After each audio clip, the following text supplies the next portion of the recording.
අද වීඩියෝ එකෙන් අරන් ආවේ Swift RS එකක්. ඉතින් මේ 3rd generation එකේ කාර් එකක්. මේ වාහනේ හයිබ්‍රිඩ් සිස්ටම් එකක් කියන වාහනේ ඊට අමතරව මේකේ ටර්බෝ එකකුත් ආවා. ඉතින් RS හයිබ්‍රිඩ් එකයි ටර්බෝ එකයි දෙකම ෆන් කාස් දෙකක්. මේ වාහනේට කොල්ල කරලා ගොඩක් ආසයි මේ වාහනේ ඩිසයින් එකට, මේ වාහනේ හැන්ඩලින් වල, performance වලට. ඉතින් මේ වාහනේ wheel base එක ගැන කතා කරලා අපිට මේකේ 2450 mm wheel base එකක් බලා ගන්න පුළුවන්. ඉස්සරහා ඩිස්ක් බ්‍රේක් හම්බෙන්නේ, පිටිපස්සත් මේක ඩිස්ක් බ්‍රේක් හම්බෙනවා. ඊට අමතරව සස්පෙන්ෂන් ගැන කතා කරනවා නම් ඉස්සරහා MacPherson ස්ට්‍රක්ට් එකක් හම්බෙන්නේ, පිටිපස්සේ torsion beam එකක් හම්බෙන්නේ. දැන් කෙනෙක්ට හිතෙන්න පුළුවන් මේකේ හැන්ඩලින් හොඳයි නම්, මේකේ මේ ස්පෝර්ටි ෆීල් එක දැනෙනවා නම් පිටිපස්සේයි torsion beam එකක් දීලා කියලා. torsion beam එකක් එක මේකේ හැන්ඩලින් හොඳ වෙන්නේ කොහොමද කියලා. හැබැයි මේකේ සස්පෙන්ෂන් ටිකක් hard. ඉතින් මේ hard suspension එක drive කරද්දී handling වල කියන්න කිසිම අඩුපාඩුවක් නැහැ. ඉස්සරහා double wishbone දීලා නැහැ කියලා. ඉස්සරහා MacPherson struct එක තිබ්බයි කියලා පිටිපස්සේ අපිට හම්බෙලා තියෙන torsion beam එක නිසාවත් අපිට මේකේ handling වල අඩුපාඩුවක් බලා ගන්න හම්බෙන්නේ නැහැ. මාරම smooth corners වලදී aggressive විදියට corners ගන්න පුළුවන්. හොඳ handling performance එකක් තියෙන හොඳ pickup එකක් තියෙන වාහනයක්. ඉතින් ඒ දේවල් ටික නේ ඔය දේවල් ටික තමයි කතා කරන්න තියෙන්නේ. ඉතින් වාහනේ dimension ටික මම මේ side එකකින් දාලා තියන්නම්, දිග පළල උස වගේ දේවල්. ඔහොම walk around එකක් ගියොත් වාහනේ look එක මේ වගේ බලා ගන්න පුළුවන්. මේ විදිහට මේ වාහනේ 4th generation එකක් එනවා. මම පුළුවන් වුණොත් 4th generation එකේ වාහනේ වීඩියෝ එකක් කරන්නම්.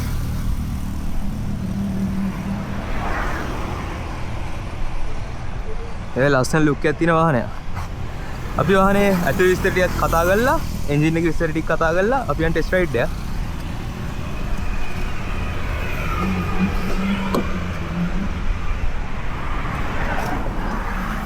ඒ විදිහට ඩ්‍රයිවිං සීට් එකට ආවම වාහනේ කැබින් එකට ලොකුවට නොයිසස් ඇහෙන්නේ. දැන් එළියේ තිබ්බ ශබ්ද බද්ද ටිකත් එක්ක ඇතුළට ආවම ඒක ඕගොල්ලන්ට ලොකුවට තේරෙන්නේ නැති. මේ එච්චරම කැබින් එකට නොයිසස් එන්නේ නැහැ. ඊට අමතරව මල්ටි ෆන්ක්ෂන් ස්ටීරියර් වීල් එකක් හම්බ වෙනවා. අපිට මේක පැඩල් ෂිෆ්ට් හම්බ වෙනවා. ගියර්ස් 7ක් මාරු කරන්න පුළුවන් CVT ගියර් බොක්ස් එකෙන්. CVT ගියර් බොක්ස් එකක් හම්බ වෙන්නේ. හැබැයි අපිට මැනුවල් මේක ගියර්ස් චේන්ජ් කරන්න පුළුවන්. ඊට අමතරව පවර් ෂටර්, පවර් මිරර්, ඒ වගේ නෝමල් ඔප්ෂන් ටික හම්බ වෙනවා. ක්‍රූස් කන්ට්‍රෝල් හම්බ වෙනවා. ඒ වගේ සෑහෙන ඔප්ෂන් ටිකක් තියෙනවා. ඊට අමතරව මේ වාහනේ ඩ්‍රයිව් කරද්දී ඒ ඩ්‍රයිවර්ට උපරිම කන්ට්‍රෝල් එක දෙන්න හැමදේම ඩ්‍රයිවර්ගේ පාලනයේ යටතේ තියාගන්න පුළුවන් විදියට AC කන්ට්‍රෝලර්ස් ටික මේ ඩෑෂ්බෝඩ් එක පාව ඩ්‍රයිවර්ගේ සයිඩ් එකට හැරවිලා තමයි තියෙන්නේ. ඩිසයින් එක එහෙමයි තියෙන්නේ. ඉතින් ඩ්‍රයිවිං සීට් ඉඳලා හොඳ ස්පෝර්ටි ෆීලිං එකක් තියෙනවා. නිකන් ගෝ කාට් එකක් පදිනවා වගේ කෝනස් ගන්න පුළුවන් ඒ වගේ ෆීල් එකක් තියෙන වාහනයක්. ඉතින් ගොඩක් පාතින් ඉන්නේ ඉඳගත්තාම. ඉතින් මේ වගේ ලුක් එකක් ඇතුළේ තියෙන හොඳ ලෙග් රූම් එකක්, හෙඩ් රූම් එකක් තියෙනවා. ඩ්‍රයිව් කරන්න මාරම ඊසි. ඊට අමතරව මේක මම පොඩි විශේෂ දෙයක් දැක්ක මේක පාවිච්චි කරද්දී මේ වාහනේ මේ සයිඩ් එකේ ලොකු ગેප් එකක් තියෙනවා. පේනවද දන්නේ? මේ ඩෝර් එකේ ඉඳන් ඩ්‍රයිවර්ටයි එහා පැත්තේ පැසෙන්ජර්ටයි ලොකු ગેප් එකක් තියෙනවා. ඉතින් වාහනේ ඉස්සරහා පිටිපස්සේ ක්‍රම්පල් සෝන් එකක් තියෙනවා වගේ. මේ කියන්නේ මොකක් හරි ඉම්පැක්ට් එකකදී ඉස්සරහා පිටිපස්සේ ලොකු ක්‍රම්පල් සෝන් එකක් තියෙනවා. ඒ ටික තැරිලා ඇතුළේ ඉන්න අයව පරිස්සම් වෙන්න. ඉතින් ඒ වගේ මේ සයිඩ් එකෙන් ආවොත් ඒකේ වෙන ඩැමේජ් එක වැඩි. සයිඩ් එකේ වාහනේ ඇක්සිඩන්ට් එකක් වුණොත් මේකේ එන ඩැමේජ් එක වැඩි. මොකද මෙතන ලොකු ක්‍රම්බල් සෝන් එකක් නැහැ. දොර හරිම තුනී, ඩෝ එක තුනී. ඒකෙන් එහාට මෙහෙට එන ඩැමේජ් එකක් වෙන්න පුළුවන්. හැබැයි ඒක ටිකක් අඩු කරගන්නද කොහෙද මේ වැඩේ කරලා තියෙන්නේ. මෙතන ලොකු ඉඩකඩක් තියෙනවා. මේ ඩ්‍රයිවර්ත් එක්ක පැසෙන්ජර්ත් එක්ක ලොකු ඉඩක ગેප් එකක් තියලා තියෙනවා. ඉතින් ඒ වගේ දේවල් ටික කතා කරන්න තියෙන්නේ. ඊට අමතරව මම දැක්ක විශේෂම දෙයක් තමයි මේ හෑන්ඩ් බ්‍රේක් එක මාරම ස්මූත්. මේ ඒ කියන්නේ හෑන්ඩ් බ්‍රේක් ටර්න් එකක් ගන්න පුළුවන් විදියට ස්මූත් හයිඩ්‍රොලික් හෑන්ඩ් බ්‍රේක් එකක්ද කියලා හිතන මට්ටමට මේ හෑන්ඩ් බ්‍රේක් එක මාරම ස්මූත්. මම ඩ්‍රයිව් කරද්දී මට දැනෙච්ච ලොකුම වෙනසක් තමයි මේ වාහනේ හෑන්ඩ් බ්‍රේක් එක මාරම ස්මූත්. අපි ඩ්‍රයිව් කරද්දී කතා කරමු. අපි කොහොමද වාහනේ පිටිපස්සේ ස්ටැටික් ගැන කතා කරන්නේ. තව දෙයක් තමයි මේකේ ගේජ් ක්ලස්ටර් එක. අයිකෝ ඒකත් අපි කතා කරමු ඩ්‍රයිව් කරද්දී. මොකද මේකේ ගොඩාක් ඉන් ඩීටේල් විස්තර පෙන්නන ගේජ් ක්ලස්ටර් එකක් තියෙන්නේ. අපි ඒක ඩ්‍රයිව් කරද්දීම කතා කරමු.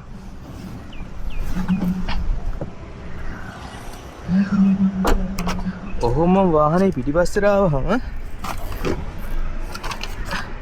මම මේ වෙද්දී ඉස්සරහා සීට් එක, ඩ්‍රයිවිං සීට් එක පිටිපස්සටම කරලා තියෙන්නේ. ඉතින් එතකොට මට ලොකු ලෙග් රූම් එකක් නැහැ.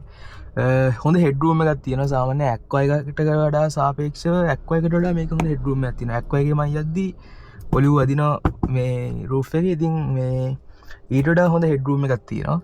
ලෙග් රූම් එක නම් ටිකක් මදි. හැබැයි දෙන්නෙක්ට පැක් නොවි යන්න ඉඩකට තියෙනවා. හැබැයි 3 දිනක් යනවා නම් ෆ්ලෝ හම්ප් එක පොඩ්ඩක් තියෙනවා. සහ මේ 3 දිනට මම මේක එච්චර රෙකමන්ඩ් කරන්නේ නැහැ. 3 දිනට යන්න ඉඩ මදි පොඩ්ඩක් පැක් වෙච්ච ගතියක් දෙන්නේ 3 දිනක් ගියොත්. හැබැයි 3 දිනට යන්න බැරි කමකුත් නැහැ. අපි කොහොම බූට් ස්පේස් එක ගැනත් කතා කරමු.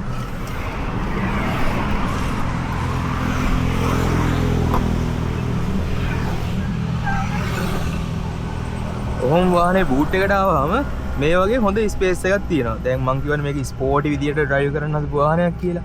හැබැයි ප්‍රැක්ටිකල් බූට් ස්පේස් එකකුත් තියෙනවා.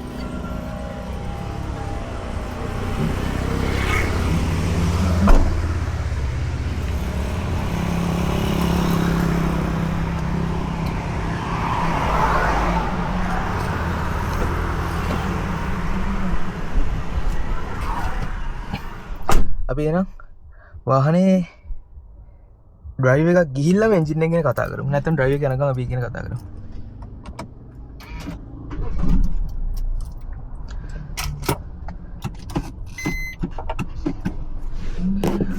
මට තේරිච්ච දෙයක් තමයි මගේ වීඩියෝස් වල ගොඩක් අය ඩ්‍රයිව් එක විතරයි බලන්නේ. ඉතින් ඒකින්ද මං හිතාගත්තා අනිත් දවසේ ඉඳන් මේ වැඩිපුර වාහනේ ඩ්‍රයිව් එකම කරනවා කියලා. මොකද ගොඩක් අය වීඩියෝස් බලන්නේ ඩ්‍රයිව් එක විතරක්. කියන අනිත් ටික ස්කිප් කරලා ඩ්‍රයිව් එක විතරයි ගොඩක් අය බලන්නේ.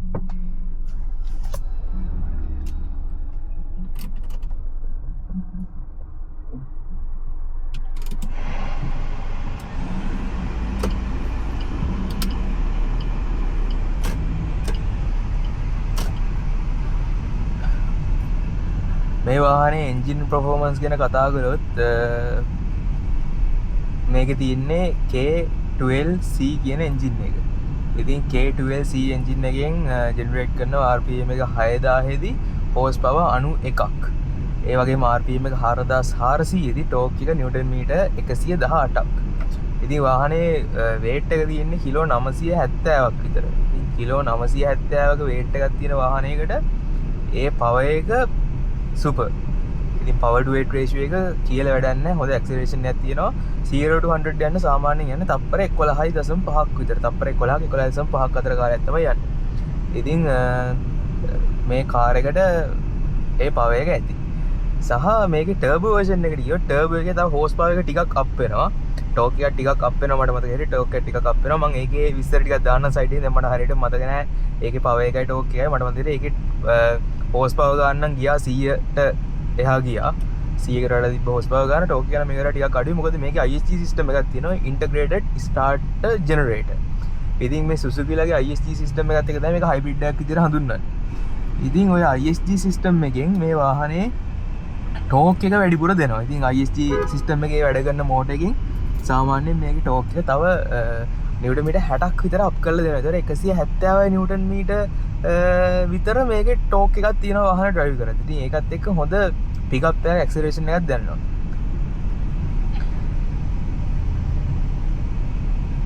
ඉතින් ඒකට අදාළ ලිතියම් අයන් බැටරි එක පැසෙන්ජර් සීට් එක යට අපිට බලා ගන්න පුළුවන්.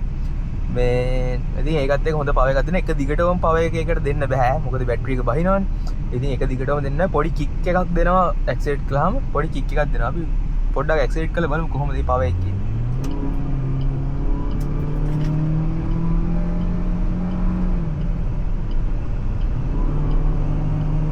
ඔය වගේ පවර් එකක් හම්බෙනවා.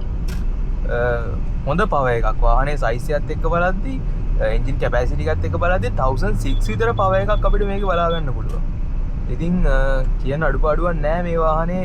මට විශේෂයෙන් කියන්න අඩුපාඩුවක් ඇත්තටම නැහැ. හැබැයි මේකේ කොමන් ප්‍රශ්න ටිකක් එනවා. AC එකේ ප්‍රශ්න එනවා. ටර්බෝ මොඩල් එකේ ටර්බෝ එකේ ප්‍රශ්න එනවා. එතකොට මේ හයිබ්‍රිඩ් මොඩල් එකේ ISG එකේ ප්‍රශ්න එනවා. ඉතින් මේ වගේ කොමන් ප්‍රශ්න ටිකක් නම් තියෙනවා. ඉතින් මොකද හැමදේම පර්ෆෙක්ට් වාහන අපිට බලා ගන්න හම්බ වෙනවා. හරි අඩුයිනේ. ඉතින් විට්ස් එකක් පදිනවට වඩා දැන් මේ ප්‍රයිස් රේන්ජ් එක යනවාට දැන් විට්ස් එක. ඉතින් විට්ස් එකක් පදිනවට වඩා කොල්ලෙක්ට පදින්න හරියන්නේ මෙන්න මේකක් තමයි. මම පර්සනල් හරි කැමති වාහනයක්. මොකද පැඩල් ෂිෆ්ට් එහෙම හම්බ වෙනවා. අනිත් එක ෆුවල් එෆිෂියන්සි ගැන කතා කළොත් මේක සාමාන්‍යයෙන් සිටි එකේ ලීටර් කිලෝමීටර් 15ක් 17ක් අතර ප්‍රමාණය සිටි එකේ වැඩ කරනවා. ඊට අමතරව වාහනේ මේ වාහනේ අවුට් ස්ටේෂන් යනවා නම් දුර ගමනක් යද්දී ලීටර් කිලෝමීටර් 25ක් 28ක් වගේ ප්‍රමාණයක් වැඩ කරනවා. මම මේ ටිකේ නම් ඩ්‍රයිව් කළේ ටිකක් ඇග්‍රෙසිව් විදියට. ඉතින් එතකොට නම් මට හම්බුනේ ලීටර් කිලෝමීටර් 8ක් 9ක් විතර තමයි තෙල් වැඩ ගන්නවා බලා ගන්න හම්බුනේ. හැබැයි ඊට වඩා තෙල් කරන්න මේක පදින්න පුළුවන් වාහනයක්. නෝමල් ඉදිරි සිටි එකේ ඩ්‍රයිව් කළොත් මේ හොඳ ෆුවල් එෆිෂියන්සි එකක් බලාපොරොත්තු වෙන්න පුළුවන්. මීටර් බෝඩ් එක පැත්තට આવත් අපිට මේකේ මෝඩ්ස් කී මේක වෙනස් කරන්න පුළුවන් විදි කීපයකට අපිට දැන් මෙතන බලන්න පුළුවන් තෙල් කර ප්‍රමාණය ලීටර් 12ක් විදියට පෙන්නනවා. තව යන්න පුළුවන් දුර 45ක් විදියට පෙන්නනවා. ඊට පස්සේ ආපහු අපිට පුළුවන් මේකේ පවර් එක යන විදිය වෙනස් කරන්න. මෙතන පවර් එක ටෝක් එක වෙන වෙනම පෙන්නනවා. ඉතින් ඒ වගේ ඔප්ෂන් කීපයක් තියෙනවා. බ්‍රේක් කොච්චරක් ඇප්ලයි කරනවද, ඩ්‍රයිව් කරන විදිය, මෝටර් එකකට පවර් මෝටර් එකෙන් පවර් එක දෙන විදිය, ඔය වගේ මෙතන අපිට ගොඩක් විස්තර බලා ගන්න පුළුවන්. ඊට අමතරව මේ හම්බෙලා තියෙන ගේජ් ක්ලස්ටර් එක අපිට හම්බෙන්නේ ඇනලොග් විදියට. ඉතින් ඇනලොග් මීටර් බෝඩ් එකක් තියෙන හින්දා ඒ ඩ්‍රයිවිං ෆීල් එක ඒක අර ස්පෝටි ගතිය නියමෙටම දැනෙන වාහනයක්. දැන් මම යූටර්න් එකක් ගහගමු. මේක ටර්නින් රේඩියන්ස් එකක් ටිකක් අඩු වගේක් තියෙන්නේ. වාහනේ වීල් බේස් එක අඩු නිසා. ඉතින් සිටි එක හැන්ඩල් කරන්න මාරම ලේසි වාහනයක්.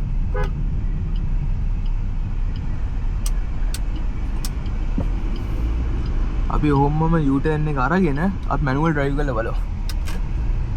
මෙතනින් අපිට මැනුවල් සිලෙක්ට් කරගන්න පුළුවන්. දැන් මෙතන M2 කියලා සෙකන්ඩ් ගියර් එකේ ඉන්නේ. ඊට පස්සේ අපිට පැඩල් shift වලින් මේක up and down කරගන්න පුළුවන්.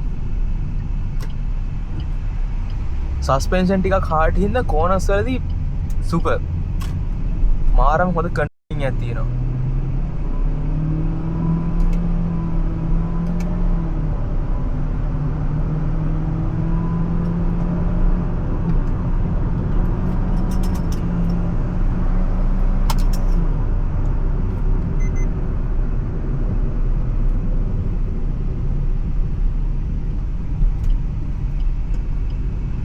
ඔයගොල්ලන්ට තේරෙන්නේ නැති හොඳ ඇක්සලරේෂන් එකක් තියෙනවා.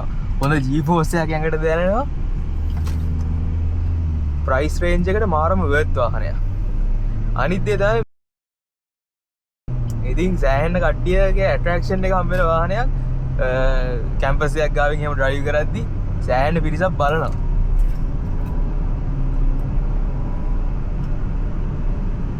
දැන් එන්ජින් එකේ විස්තර ටික කතා කරලා එන්ජින් රූම් එක පෙන්නුවේ නැහැ. මම ඉස්සරහින් වාහනේ නවත්තලා එන්ජින් රූම් එකක් පෙන්නන්න.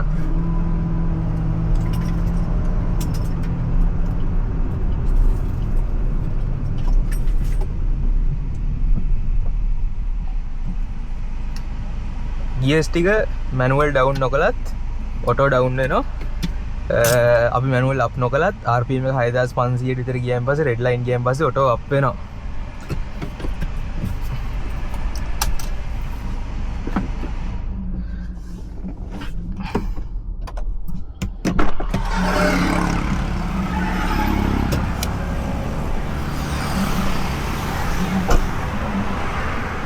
වීඩියෝ එක ටිකක් දිග වෙන්නේ නැති මම ආස වාහනයක් නිසා මම ටිකක් වෙලා මම දන්න දේවල් ටික කතා කරගෙන හිමින්සිරේ වීඩියෝ එක කරන් ගියා.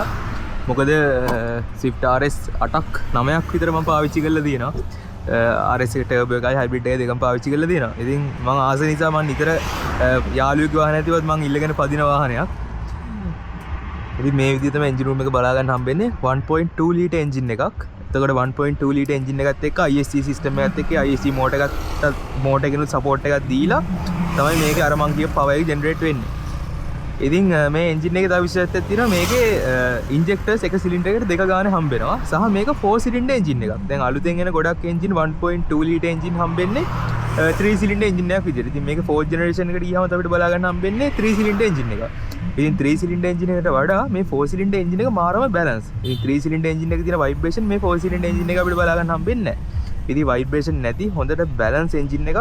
අනිත් එක සිලින්ඩර් එකට ඉන්ජෙක්ටර්ස් දෙක ගන්න තියෙන හින්දා මේක performance කියලා වැඩක් නැහැ. ඩ්‍රයිව් එකේ තේරෙන්නේ performance කොහොමද කියලා.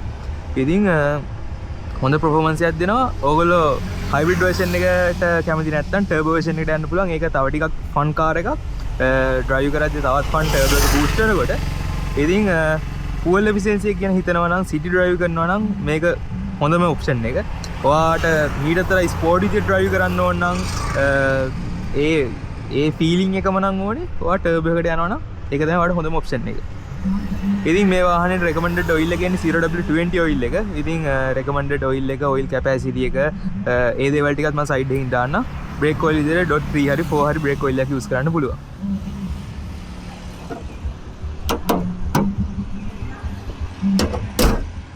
ඉතින් මේ වාහනේ ගැන ඔයගොල්ලෝ ගොඩක් විස්තර දැනගන්න ඇති කියලා මම හිතනවා. එහෙනම් තව මේ වගේ විඩියෝ එකකින් හම්බ වෙමු. Safe drive.